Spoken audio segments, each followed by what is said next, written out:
اس مبارکہ میں نبی پاک نے فرمایا رمضان اور قرآن دونوں مل کے نا، بڑی پیاری حدیث ہے، فرمایا دونوں مل کے اللہ کی بارگاہ میں میری امت کی سفارش کریں گے، رمضان اور اللہ اکبر۔ کس طرح؟ نبی پاک فرماتے ہیں رمضان کہے گا اے اللہ دن کے وقت میں نے اسے تیری رضا کے لیے کھانے پینے سے باز رکھا، اور قرآن کہے گا یا اللہ رات کو تیری رضا کے لیے کھڑا ہو کے یہ قرآن سنتا تھا۔ رمضان اور قرآن دونوں سفارش کریں گے۔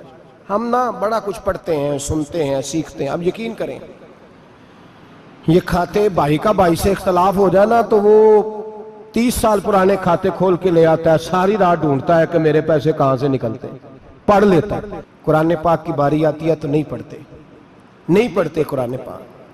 ابا جی کا ختم ہوتا ہے تو مانگتے پھرتے ہیں، کہتے ہیں 2 قرآن پاک 10 قرآن پاک۔ یہ باتیں بتانی نہیں چاہیے، کرنی نہیں چاہیے، لیکن چونکہ تربیت کے لیے بیٹھا ہوں تو کر دیتا ہوں۔ میرے شاگردوں سے پوچھیں، یہاں مدرسہ ہے الحمدللہ، درجنوں طلباء ہیں، اساتذہ ہیں، میرے پیر بھائی ہیں، اور میرا یہ دعویٰ ہے کہ شاید کوئی کسی سے اتنا پیار کرتا ہو جتنے میرے شاگرد اور مرید مجھ سے کرتے ہیں، لیکن میں نے کبھی کسی سے نہیں کہا کہ ذرا سورت فاتحہ پڑھ کے دینا، میں نے اپنے ابا جی کو ثواب دینا ہے۔ پوچھ لیں کسی سے نہیں کبھی کہا، کبھی نہیں میں نے کہا کہ ذرا مجھے تھوڑا سا قرآن پڑھ دیں۔ میں اس کو ناجائز نہیں کہتا، پڑھوانا چاہیے، لیکن میں اپنے والدین کے لیے کبھی سوال نہیں کرتا کہ مجھے ذرا پڑھ کے دو، میں نے بخشنا ہے، اس لیے کہ میں نے ذاتی طور پہ روٹین بنائی ہے۔ میں سمجھتا ہوں کہ کائنات کے اندر میرے اوپر جن لوگوں نے احسان کیے ان میں سب سے زیادہ حصہ میرے ماں باپ کا ہے۔ میں سمجھتا ہوں اس بات، کتنا نالائق ہوں میں کہ میں 1 مہینے میں ایک قرآن پاک بھی پڑھ کے ان کی روح کو احسال نہیں کر سکتا۔ میرا یہ طریقہ ہے ذاتی، میں قدغن نہیں لگاتا، میرا ذاتی طریقہ یہ الحمد سے شروع کرو اور 2 سورتیں چھوڑ کے قرآن پاک ختم کر دو آخری، اور پھر فلق اور ناس سورتیں ساتھ لے جاؤ۔ یہاں بیٹھ کے سال ثواب نہیں کرنا، ختم نہیں دلانا، ساتھ لے جاؤ، قبر پہ کھڑے ہو جاؤ اور فلق اور ناس سورتیں قبر پہ بیٹھ کے تلاوت کرو، اور جو قرآن مجید پڑھا ہے ان کی روح کو وہاں احسال کرو۔ او بھائی، اولاد جب ماں باپ کے لیے پڑھتی ہے تو اسے کہنا نہیں پڑتا اللہ بخش دے، اس لیے کہ اولاد کی نیکیاں خود بخود ماں باپ کے کھاتے میں جمع ہوتی ہیں، خود نیکیاں جمع ہوتی ہیں۔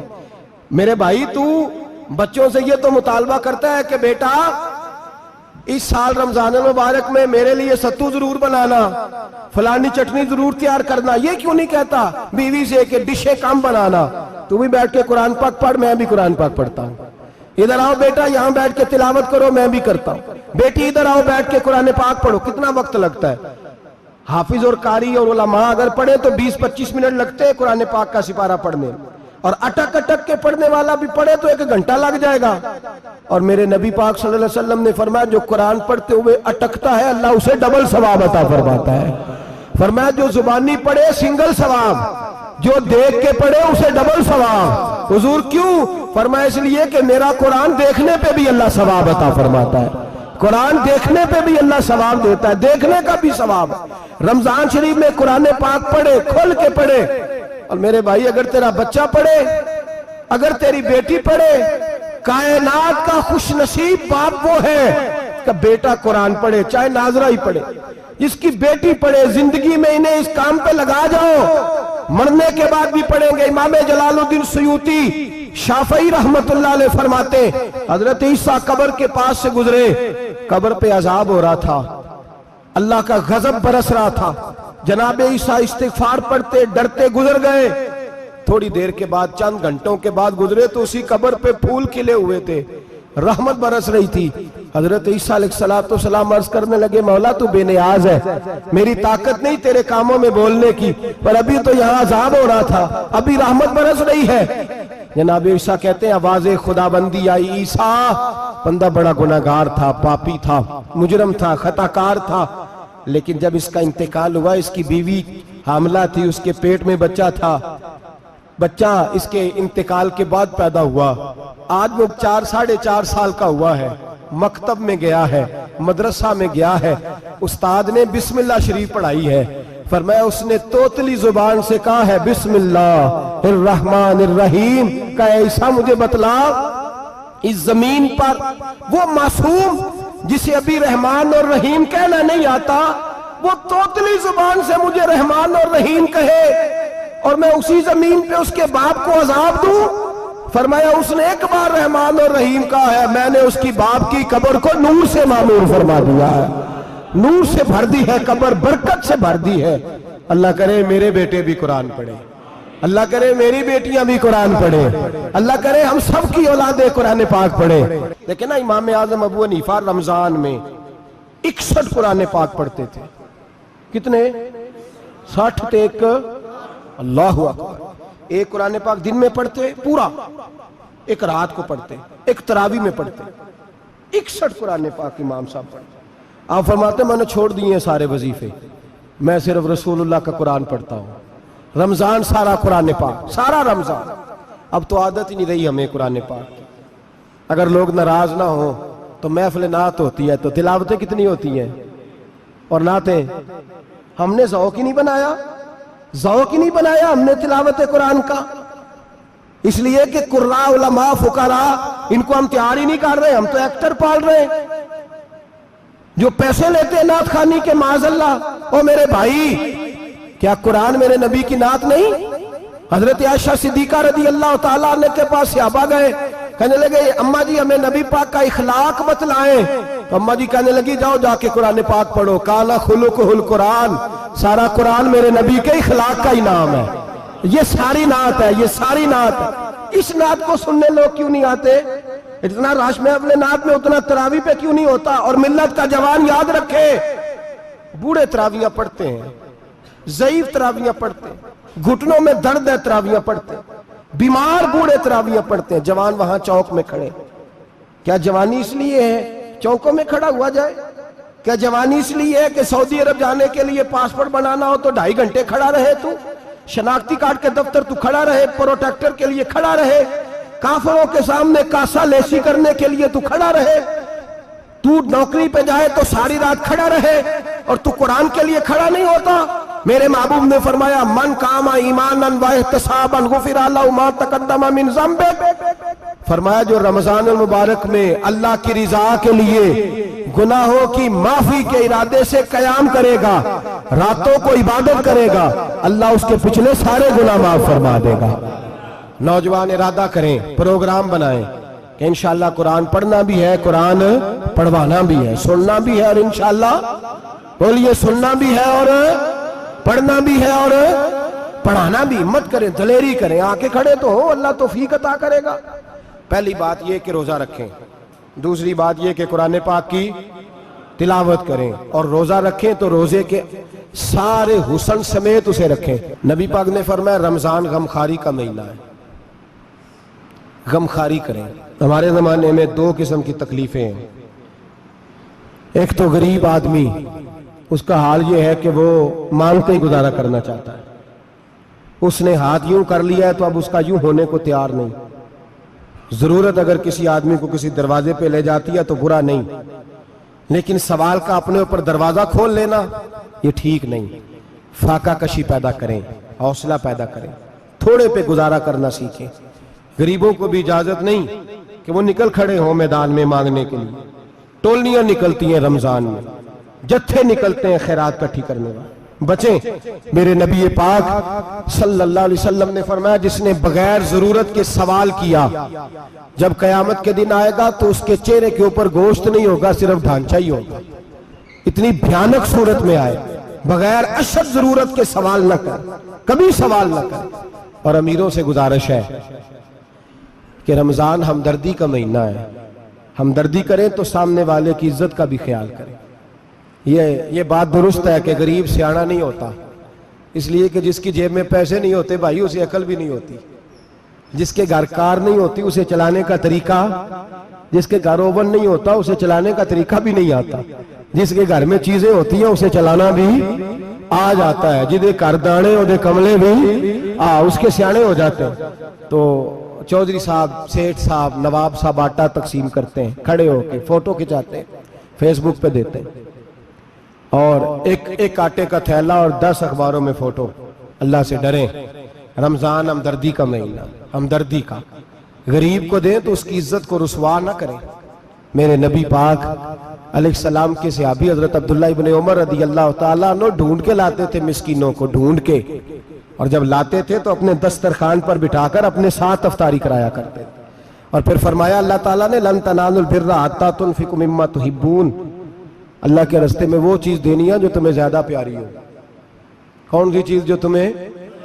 میں تھوڑا سا بے باک ہوں، بعض دوستوں کے ساتھ، سب کے ساتھ نہیں. ایک دوست مدرسے میں گھی دینے آئے ایک دفعہ، تو وہ والا گھی دے گئے جو سب سے سستا تھا. تو میں نے کہا آپ مجھے دیانتداری سے بچائے، آپ یہی کھاتے ہیں گھر میں؟ کہنے لگے نہیں. تو میں نے کہا پھر ہم نے بچے مارنے کے لیے تو نہیں نہ رکھے ہوئے، کیا وہ والا گھی اللہ کے راستے میں پیاری چیز دے رہی ہے نا، اس لیے گلے گلے نوٹ لوگ مسجد کے گلے میں ڈال جاتے ہیں، پھٹے ہوئے ڈال جاتے ہیں، کہتے ہیں جوڑ لیں گے مولوی صاحب. اور خدا کے بندے پیاری چیز دینی تھی تو نے، اور تو نے اس کا ترجمہ الٹ کر لیا ہے. سمجھ لیں رمضان المبارک میں کسی غریب کی مدد کرنی ہے تو ساتھ اس کی عزت بھی کرنی ہے. نبی پاک علیہ السلام کے دروازے پر جب یہ جملہ ایک ہے لیکن بڑا قیمتی ہے.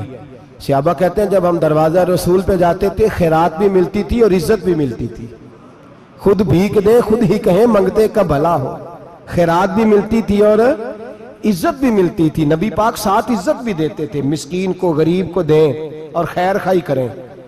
جوتے بیچنے والے جوتوں کے ریٹ سستے کریں، کپڑا بیچنے والے کپڑے کا ریٹ، درزی صاحب بھی ریٹ سستا کریں، دکاندار بھی چیزوں کا ریٹ، حکیم صاحب پیسے کم لیں، ڈاکٹر پیسے کم کریں، حکومت نرخوں میں کمی کرے، اور یہ کام اجتماعی طور پہ کریں. میرے نبی پاک نے فرمایا رمضان غمخواری کا مہینہ ہے، اس میں غمخواری کرنی ہے، دوسرے کا خیال کریں، اظہار کریں، قربانی کریں. یہاں ہر چیز کا ریٹ بڑھ جاتا ہے رمضان شریف میں. ہر آدمی کہتا ہے میرا سیزن آ گیا ہے، توجہ بڑھائیں، خیال کریں، غمخواری کا مہینہ ہے. اور پھر آپ لوگوں سے یہ بھی گزارش ہے کہ رمضان المبارک کا جب مہینہ آئے تو جس آدمی کے ساتھ نیکی کرنی ہے وقت پہ کریں. کسی غریب کو پیسے دینے ہیں، کپڑے دینے ہیں تو یکم رمضان کو دیں. میں اکثر دوستوں سے پوچھتا ہوں، میں کہتا ہوں قاری صاحب نو جوڑا کدو دیندے ہو؟ کہندے 27ویں والے دن. میں کہ مینوں لگ گئی سمجھ، تہاڈی سازش ہے کدھرے سواں کے پاہ نہ لوے. ایویں مولوی چودھری صاحب دے نال دے کپڑے پا لے تے کتے لکھیا ہے اینوں دینا ہے 27ویں. تسی دسو 27ویں والے دن کو درزی سی کے دیندا ہے، اونوں 3 گنا بھی پیسے دئیے تے کہندا جڑے باقی نے انہاں دے نہیں بٹن پہ لگ دے میرے کولوں، کتھوں جوڑا سی کے. تو کس دن دیتے ہو قاری صاحب کو؟ کیا مقصد ہے؟ پہننے کے لیے دے رہے ہو یا اس لیے دے رہے ہو کہ نہ پہن سکے؟ تو بھائی آپ جب کسی کو کچھ چیز دیں گے تو کب دیں گے؟ جب وہ استعمال کر سکے. غریب کو لوگ فطرانہ دینے جاتے ہیں عید سے ایک دن پہلے، تو کیا کرے گا اس کا؟ وہ نہ تو کپڑے خرید سکا نہ روٹی لا سکا. بلکہ میرے حضرت صاحب فرماتے ہیں رمضان سے پہلے دے دو، رمضان کی نیت کر کے رمضان سے 1-2 دن پہلے دے دو، اللہ رمضان جتنا ثواب ہی عطا فرمائے گا. رمضان سے پہلے دو جس کو کچھ ہے دن، قبل از وقت تیاری کرو. اور میرے قبلہ حضرت صاحب فرمایا کرتے اپنے کپڑے بعد میں، غریب کے بچوں کے کپڑے پہلے، اپنے گھر کی ضروریات بعد میں، غریبوں کی ضروریات. اس لیے کہ اللہ پاک نے ان کا رزق بھی ہمارے گھر بھیج دیا. ہماری ڈیوٹی لگائی ہے کہ تم نے بانٹنا، بانٹنے والے بنو. اور یہ ذہن بنائے کہ پتہ نہیں کس کا حصہ تھا جو اللہ نے میرے گھر بھیجا. یہ ذہن بنا کے بانٹ. اور جس کو دینے جائیں، ہاں آپ کو اجازت ہے تھوڑا بہت پتہ کرنے کی، لیکن تھوڑا بہت تفتیش کرنے کی اجازت، بال کی کھال اتارنے کی اجازت. میں نے دیکھا ہے لوگ غریبوں کا انٹرویو لیتے ہیں، تیرا تو فلانا کمانے والا نہیں، تیرا تو فلاں بچہ. او بھائی بہت سارے غریب ایسے ہیں، بڑے ہیں جو کمانے کی کوشش کرتے ہیں لیکن ان کا سبب نہیں بنتا. ہاں ہے ایسے لوگ جو سعودی عرب چلے گئے ہیں، کہتے ہیں تیرا تو فلاں باہر نہیں گیا، گیا ہے، لیکن سارے سعودی عرب جانے والے بھی مال کمانے کی طاقت نہیں رکھتے. کئی وہاں بھی بیٹھ کے بیچارے قرضوں میں الجھے ہوئے ہیں، وہاں والوں کے ظلم کا شکار ہیں، بہت ساری آزمائشوں میں. تو تفتیش کرتا ہے. میرے امام شافعی کا ایک جملہ اگر آپ کو یاد رہ گیا تو بات بن جائے گی. امام شافعی رحمت اللہ، بلکہ حضرت غوث اعظم جیلانی کے پاس وہ بات آپ کو زیادہ فائدہ دے گی. حضرت غوث اعظم جیلانی کو ان کا ایک مرید سمجھانے لگ گیا، کہنے لگا حضرت جی آپ سب کو دیتے رہتے ہیں، ہر بندہ مستحق نہیں ہوتا، ذرا ٹٹول کے دیا کریں. تو غوث اعظم جیلانی فرمانے لگے بھائی مجھے تو لگتا ہے تو بھی ان چیزوں کا مستحق نہیں تھا جو اللہ نے تجھے عطا کر دی ہے. پہلے تو بتا تو مستحق تھا، تجھے اپنی حیثیت اوقات کا پتہ ہے جو اللہ نے تجھے دے دی ہے؟ طاقت تھی، کوالٹی تھی، تیرے اندر وہ صلاحیت تھی. رب نے تو نہیں تیری تفتیش کی کہ تو قابل ہے کہ نہیں، تو اللہ کے بندوں کی تفتیش کرتا پڑتا ہے. امام شافعی فرمایا کرتے، امام شافعی فرماتے رب تجھے پرکھ کے نہیں دیتا، ٹٹول کے نہیں دیتا، رسوا کر کے نہیں دیتا، تو غریبوں کے ساتھ یہ سارا ظلم کیوں کرتا ہے؟ بس پتہ چل گیا وہ ضرورت مند ہے تو دے، اس لیے کہ اجر تجھے غریب نے نہیں دینا، اجر اللہ نے دینا ہے، اور اللہ اجر عمل پہ نہیں دیتا، اللہ تو نیت پہ اجر عطا فرماتا ہے۔ تو نیت دیکھ تیری کس طرح کی، تو میرے بھائی غریب کو دیں، قبل از وقت دیں۔ رمضان مبارک میں چوتھا کام، بات آخری اور چوتھا کام سنیں، رمضان میں دین سیکھیں۔ شیطان قید ہوتا ہے زیادہ سے زیادہ، اور جب آدمیوں کا پیٹ خالی ہوتا ہے نا تو ذہن جو ہوتا ہے نا وہ بھی اس کا فریش ہوتا ہے، اس میں کوشش کریں دین سیکھنے کی۔ میرے نبی کریم صلی اللہ علیہ وسلم نے اس دین کو علم کا دین قرار دیا ہے، شعور کا دین قرار دیا ہے، فہم کا دین قرار دیا ہے۔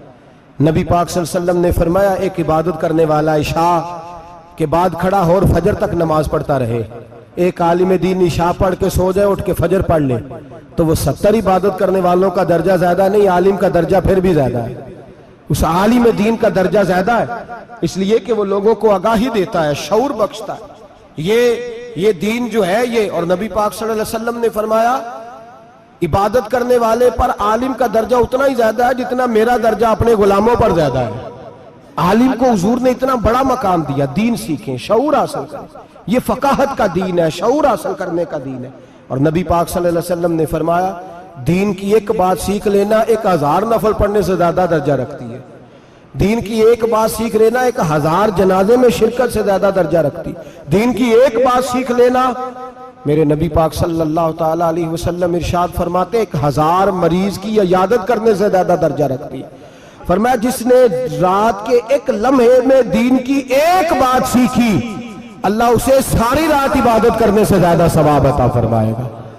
میرے ارشاد فرمایا کرتے جب سیکھنے والے کو یہ ثواب ملے گا تو بتائیے سکھانے والے کو کتنا ثواب ملے، اسے اللہ کتنا درجہ۔ رمضان آ رہا ہے، شیطان قید ہے، دین پھیلانے کی کوشش کریں، جد و جہد کریں۔ بڑی نیند آتی ہے فجر پڑھ کے، لیکن اگر کسی کا ارادہ بن جائے کہ دین سیکھنا بھی ہے اور دین بچوں کو، تو پھر کوئی نیند غلبہ۔ ایک مثال ایک عالم نے سمجھائی، کوئی بزرگ تھے درویش عالم، ان کے پاس ایک عورت آئی، کہنے لگی میں بچوں کو سویرے بڑا جگاتی ہوں، بچے جاگتے نہیں نماز کے لیے۔ بڑا عجیب جواب دیا بزرگوں نے، درویش نے، عالم نے، کہنے لگے بی بی کیوں نہیں جاگتے، جگایا کر، بیدار کیا کر، اٹھایا کر۔ کہنے لگی بڑی جدوجہد کرتی ہوں، اٹھتے نہیں، بیدار نہیں ہوتے۔ اللہ والے تھے نا۔ کہنے لگے یہ بتا اگر اس کمرے میں آگ لگ جائے تو پھر بچوں کو کیسے بیدار کرے گی؟ آگ سے بچانے کے لیے کیا کرے گی؟ پھر تو بالوں سے پکڑ بھی گھسیٹنا پڑا تو گھسیٹ کے کمرے سے لاؤں گی، پھر تو چوٹیں لگتی ہیں تو لگ جائیں، پھر میں پرواہ نہیں کروں گی۔ آپ فرمانے لگے یوں سمجھ لے جہنم کی آگ جل رہی ہے، اگر تیرے بچے نے نماز نہ پڑھی تو آگ لگ جائے گی، اگر اس نے عبادت نہ کی تو اسے آگ، اب جیسے بھی تجھے اٹھانا پڑتا ہے اٹھا گھسیٹ کے باہر لا، لیکن اس کی نماز قضا۔ نیند بڑی آ رہی ہے سویرے، لیکن اگر دین نہ سیکھا تو مشکل ہو جائے۔ جیسے بھی اپنے آپ کو جگانا چاہیے، ہمت کرنی چاہیے، دلیری کرنی چاہیے۔